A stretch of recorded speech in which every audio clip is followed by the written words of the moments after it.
ليه عبد الحليم تصدقه؟ وده هنتكلم عليه بعد كده. في فنان تصدقه، وفي فنان مهما يقول بينك وبينه سكريت ازاز ما تصدقوش.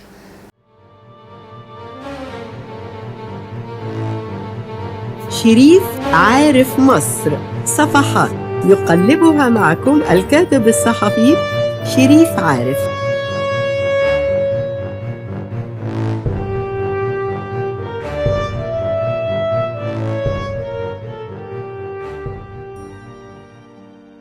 لا ده كان يوم صعب قوي، يوم صعب قوي قوي قوي قوي قوي كمان. لو تشوف جحافل البشر اللي جت من الأقاليم ومن الصعيد ومن الأرياف، فلاحين، ومنظر الستات، شيء لا يمكن حد يتخيله. أنا شفت المشهد. لا لا لا لا لا حاجة. الراجل ده كان زعيم، عنده حاجة بينه وبين الناس غريبة جدا للآن على فكرة. يعني عبد الناصر تختلف أو تتفق معاه، عبد الناصر كان فيه رباط بينه وبين الناس فظيع، لأنه الناس كانت حاسة إن الراجل ده منهم قوي، و كانت ليه هيبة كده، كانت ليه هيبة، والناس بتصدقه قوي. وكان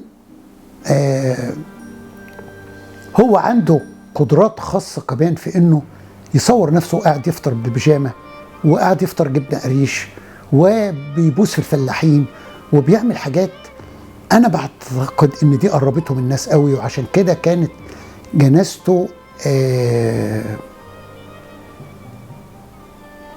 فوق فوق فوق خيال أي حد.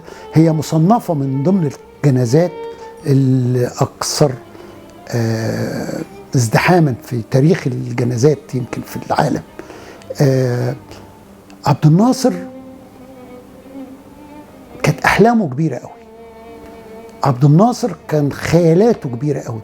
أنا من ضمن الحاجات اللي هفاجئك أقولها لك، أنا تقريبا آخر عمل عمله صلاح جاهين كبير كان هو مسرحية ليلى يا ليلى، فكان مقيم معانا هنا في استوديو النهار، وكان بيجي.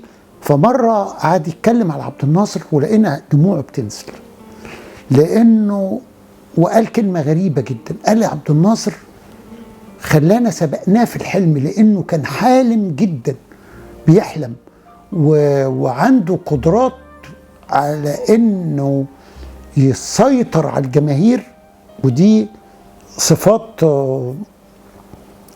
زي الفنان. يعني انت يعني ليه عبد الحليم تصدقه؟ وده هنتكلم عليه بعد كده. في فنان تصدقه، وفي فنان مهما يقول بينك وبينه سكريت ازاز ما تصدقوش. في اصوات حلوه قوي مرت عليا في الاستوديو هنا، وبدون ذكر اسماء، صوتها قد عبد الحليم 10 مرات، ولم تخترق وجدان الشعب المصري ب3 تعريف. انما عبد الحليم اتعشق مع المصريين. ليه؟ عبد الحليم تصدقه لما يتضرب قلم في فيلم، تصدقه لما يمثل انه مظلوم، تصدقه لما يمثل انه يتيم، تصدقه. عبد الحليم في وشه دراما. احنا عندنا مطربين وشها زي صينية البطاطس البوريه، ما تصدقهاش، تلاقيه محنتف وملغدد وزي بقول لك زي البطاطس البوريه. انا ما صدقوش. ويغني ويتقلب، تتقلب ازاي؟ انما عبد الحليم تصدقه. عبد الحليم كتلة احساس. انا اتعاملت معاه واشتغلت معاه في التسجيلات.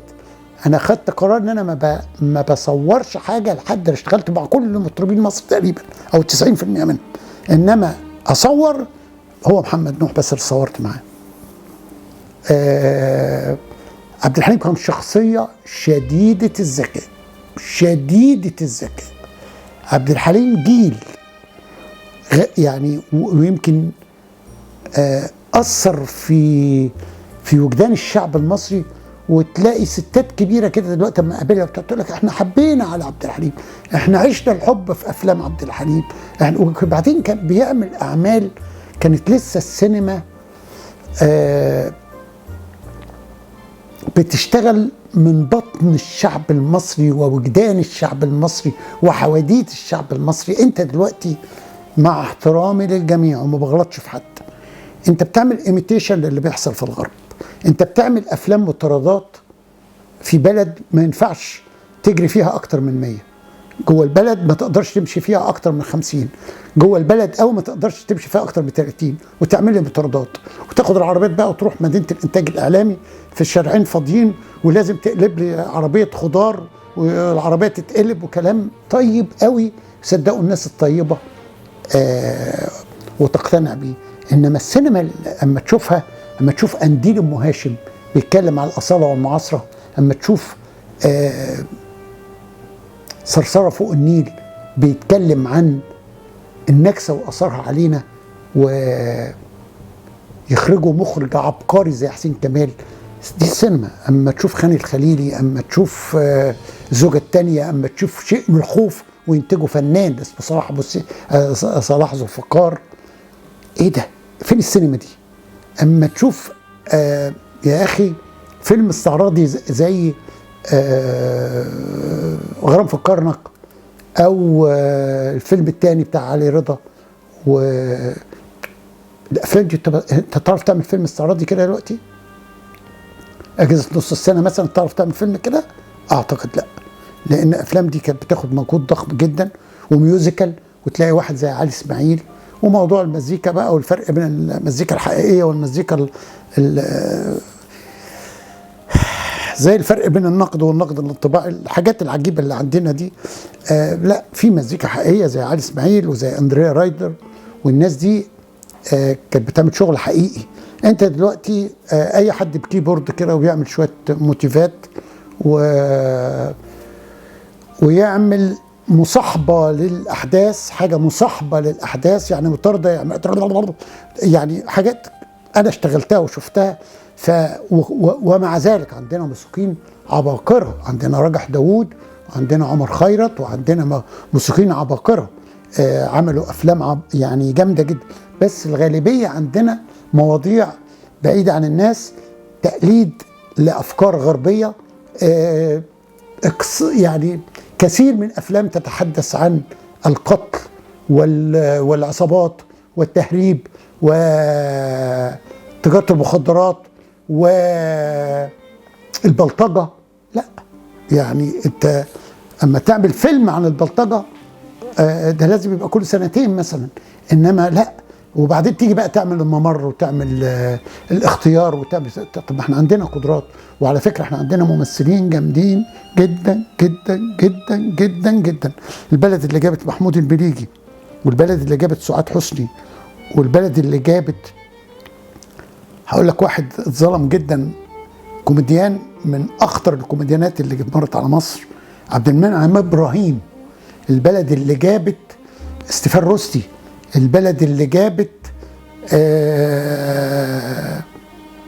اقول لك يعني البلد اللي جابت زكي رستم، البلد اللي جابت زينات صدقي، البلد اللي جابت فاتن حمامه، البلد اللي جابت يوسف وهبي، البلد يعني احنا. وزائد بقى كمان انت كنت وسيله التلميع والتقديم لنجيب الريحاني عراقي على ما اعتقد، انور وجدي سوري على ما اعتقد، اهله كانوا بيشتغلوا في تجاره القماش، وده عبقري وانا يعني بعمل عنه موضوع كبير جدا، لان ده برضو من المظاليم اللي عمل شغل في السينما في الميوزيكال بالذات، الحاجات الغنائيه وكده كان سابق قوي قوي. لا انت بلد عريقه، انت تاني سينما بعد السينما بتاعت الاخوه لمير وجوم اسكندريه هنا، انت تاني سكه حديد. انا نفسي مصر تدرك عظمتها، وتعرف ان خديوي اسماعيل عمل حدائق الازبكيه تقليد لحدائق الفرنسيه، وتعرف ان احنا يعني عندنا مبدعين وابداع ومفكرين من القرن ال19 حاجه يعني. وعندنا صالونات ثقافيه من ايام عائشه التيموريه مرورا بمي زياده الى اللي بيحصل دلوقتي بقى في الصالونات الثقافية.